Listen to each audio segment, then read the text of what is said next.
இயேசு கிறிஸ்துவின் நாமத்தினாலே இந்த வீடியோ பார்க்குறவங்க எல்லாரையும் நான் வாழ்த்தி வரவேற்கிறேன். இன்னைக்கான தேவ வார்த்தைன்னு நீங்க கேட்டீங்கன்னாக்கா, எரேமியா 15 இது நிமித்தம் நீ திரும்பினால் நான் உன்னை திரும்ப சீர்படுத்துவேன், என் முகத்துக்கு முன்பாக நிலைத்திருப்பாயின்ட்டு வசனம் இருக்குங்க. எத்தனை பேருக்கு புரியுது? நம்மளுடைய வாழ்க்கையில ஒரு சின்ன கண்ணாடி பொருளோ இல்லை பானையோ உடைஞ்சு போனாக்கா நம்ம என்ன பண்ணுவோம்? அதை திரும்ப ஒட்ட வைக்கணும்னு நினைக்குவோம். ஆனால் அதை ஒட்ட வைக்கிறது சாதாரணமான விஷயம் இல்லைங்க. ஆனால் அதை மேனுஃபேக்சரர் பண்ணவங்களுக்கு தெரியும் அது என்ன செய்யணும்ட்டு. உங்களையும் என்னையும் மேனுஃபேக்சரர் பண்ணது யாரு? நம்ம கர்த்தராகிய இயேசு கிறிஸ்து தானங்க. அவருக்கு தெரியும் எந்த பொருளை எங்க வைக்கணும், யாரை எங்க வைக்கணும், யாரை எங்க உயர்த்தணும் அப்படின்ட்டு. நீங்க யோசிச்சுட்டு இருக்கீங்க, என்னுடைய வாழ்க்கையில என்ன செஞ்சாலும் தோல்வியில தான் போய் முடியுது, என் வாழ்க்கையில நான் படாத கஷ்டமே இல்லை, அந்த மாதிரி யோசிச்சுட்டு இருக்கீங்களா? நீங்க கர்த்தர் இடத்துல திரும்பினீங்கன்னாக்கா கர்த்தருடைய மகிமையை காண்பீங்க.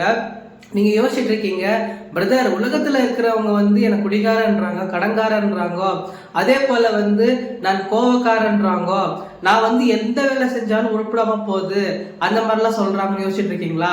உலகம் உங்களை என்ன சொல்றதுன்னு முக்கியம் இல்லைங்க, கர்த்தர் உங்களை என்ன சொல்றாரு தான் முக்கியம். உலகம் இந்த மாதிரிலாம் உங்களை சொன்னா கர்த்தர் உங்களை பார்த்து என்ன சொல்லுவாரு? என் மகனே என் மகளே தாங்க சொல்லுவாரு. ஏன்னா தகப்பன் பிள்ளைகளை ஒரு நாள் விட்டு கொடுக்கவே மாட்டாரு. நீங்க உங்களுடைய வாழ்க்கையில எந்த மாதிரி சூழ்நிலை இருந்தாலும் சரி, நீங்க கர்த்தரை நோக்கி வாங்க. கர்த்தர் உங்க வாழ்க்கையில சீர்படுத்துவாரு. அவர் உங்களுக்காக காத்திருக்கிறாரு. நம்ம யோசிச்சுட்டு இருக்கிறோம், நம்ம சர்ச்சுக்கு போறதுக்கோ சரி, இல்ல எதனா ஒரு மீட்டிங் போறதுக்கோ சரி, நம்ம யோசிப்போம், இல்ல இந்த மீட்டிங்க்கு வாங்க நம்ம அடுத்த வாரம் போலாம், இல்ல இந்த சர்ச்சுக்கு நம்ம போறதுனால நம்மளுக்கு என்ன பயன் கிடைக்குது அப்படின்னு யோசிச்சுட்டு இருக்கீங்களா? நம்ம சர்ச்சுக்கு போறதுனால தாங்க நம்மளுக்கு கர்த்தருடைய வார்த்தை நம்மளுக்கு வெளிப்படும்.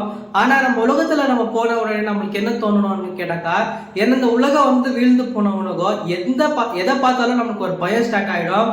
ஐயோ இந்த பிரச்சனை இந்த மாதிரி வந்துட்டு இருக்கு, நான் என்ன பண்றது, கடன்காரன் வந்துட்டு இருக்கிறான், இந்த மாதிரி வீட்டு ஓனர் வந்துட்டு இருக்கிறாங்க, நான் என்ன செய்யறது, இஎம்ஐ கட்டணும், அந்த மாதிரி நம்மளுக்குள்ள ஒரு பயம் உண்டாகிடும். ஆனா நீங்க கர்த்தர் இடத்துல வந்தீங்கன்னாக்கா கர்த்தருடைய வார்த்தை உங்களை பலப்படுத்திடும். அப்போ உங்க மனசுல என்ன தோணும் நீங்க கேட்டீங்கன்னாக்கா, இல்ல எந்த பிரச்சனை வந்தாலும் சரி, செங்கடல் முன்னே இருந்தாலும் சரி, என்னுடைய இயேசு கிறிஸ்துவின் நாமத்தினால அதை நான் தாண்டி வந்துட முடியும். எவ்வளவு பெரிய கோலியத்தா இருந்தாலும் சரி, ஒரு சின்ன கல் போதும். அந்த மாதிரி உங்க வாழ்க்கையில ஒரு பெரிய திருப்பு முனை இன்னைக்கு வரப்போகுதுங்க. எந்த டவுட்டுமே வேணாம், எந்த சந்தேகமும் வேணாங்க. கர்த்தர் உங்க இடத்துல தான் பேசிட்டு இருக்காரு. Thank you so much Raji. God bless you.